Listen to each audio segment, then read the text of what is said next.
Salut YouTube, j'ai eu une dizaine de questions qui me disaient comment tu fais pour mémoriser ça, ou comment est-ce que tu fais pour retenir tout ça, ou comment est-ce que tu as appris ça. Dans cette vidéo, je vous donne les 3 techniques principales que j'utilise pour avoir une mémoire infinie. Et surtout la troisième, elle est incroyable. Et je dis pas ça juste pour vous teaser. Depuis que vraiment que je l'ai découverte et que je l'utilise, ça change tout. Et on me dirait presque là, je vous vends une méthode un peu foireuse, mais elle est incroyable. Je pense que vous l'avez compris, c'est parti pour des astuces de mémoire.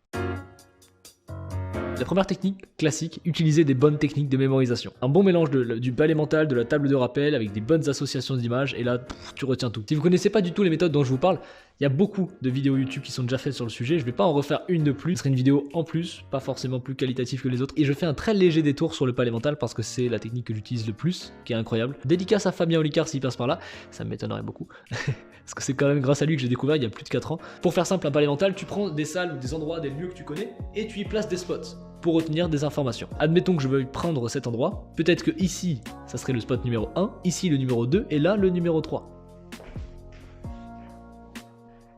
Et donc tu commences à comprendre, je vais simplement y placer des associations. Par exemple, si sur le meuble qui est juste ici, je vous demandais de retenir comme s'il y avait une cage de foot et devant 2 gardiens. Vous imaginez 2 goals de foot, ok, qui sont dans les cages, il n'est pas tout seul, ils sont 2. Et que sur la bibliothèque juste derrière, je vous demande d'imaginer un pompier qui dessine avec une lance à eau sur la bibliothèque. Très fort, vous avez les 2 images. Là vous connaissez déjà les 3 premiers présidents dans l'ordre de la République française, parce que 2 gardiens, vous l'avez compris, 2 Gaulle. Ensuite derrière il y avait un pompier Pompidou, et ensuite il est en train de dessiner d'Estaing, ça se ressemble quand même plus ou moins, Giscard d'Estaing. On a utilisé le palais mental avec ce qu'on appelle des associations qui sont assez faciles à retenir. Je vous ai mis des liens en description si vous voulez aller encore plus loin sur le sujet. On passe à la deuxième astuce. Waouh. Si vous voulez pas oublier, il faut réviser. Merci Charlie. Oui, il faut réviser, mais pas n'importe comment. Là, je t'affiche la courbe de l'oubli, tu vois. Et tu vois que à peu près en un jour, t'as oublié 50% de l'information que t'as vue. En une semaine, t'es sur du 80%. Encore, ça c'est gentil comme courbe, il y a des chiffres qui sont encore plus flippants que ça des fois. Donc les révisions espacées, c'est très simple. C'est quand tu vois quelque chose, tu le révises peut-être 10 minutes après. Ensuite, tu le révises le soir même. Tu le révises un jour après. Puis 2 jours après, puis ensuite 4 jours, puis ensuite 1 semaine, puis ensuite 2 semaines, 1 mois, 2 mois, 6 mois, 1 an, et après une fois tous les ans, et t'es bien. Et quand tu le révises, ça suffit pas simplement de se relire, parce qu'après des fois tu te dis ah je connais ça, alors pas du tout, il faut vraiment se tester sur la chose. Et je suis d'accord qu'on n'a pas toujours envie de faire une énorme organisation autour de la mémoire, ou avec tes gros dossiers de 1 jour, 2 jours, 6 mois de révision, etc. Ça peut vite devenir un peu le bordel. Et c'est pour ça qu'il y a la troisième technique, qui est littéralement du cheat. C'est bon, tu connais ça, tu cheats. J'ai nommé Anki. Anki, c'est le nom d'un logiciel que tu peux retrouver en application sur ton téléphone ou sur ton ordinateur. Et là, ça sonne vachement comme un placement de produit, mais pas du tout. C'est gratuit. C'est comme un système de flashcard. Si tu connais pas, tu as une information d'un côté de la carte, avec écrit par exemple une date, par exemple 2019. Et au dos, tu auras une information, par exemple la découverte de la Covid-19 qui mèna à la fin de l'humanité.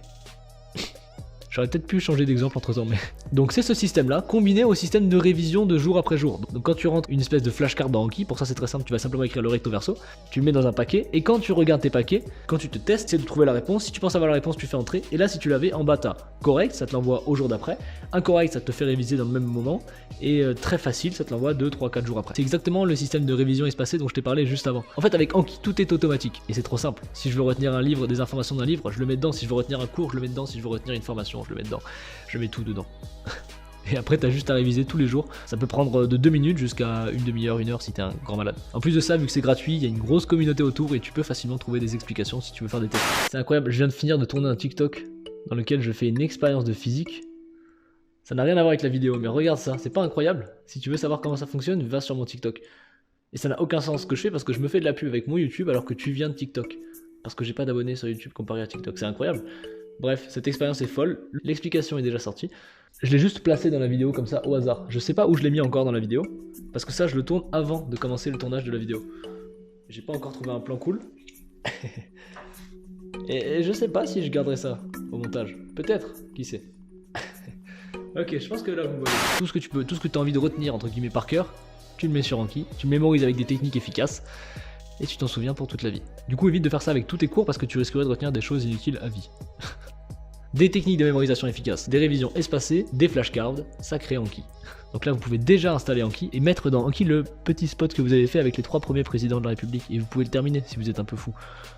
J'espère que ça t'aura aidé. Je te mets une autre vidéo ici où je parle aussi un peu de mémoire. Je vous mets une autre vidéo qui va vous permettre de décrypter les sourires. Je vous dis à la prochaine, c'était Charlie Head. Salut. Oh, c'était express.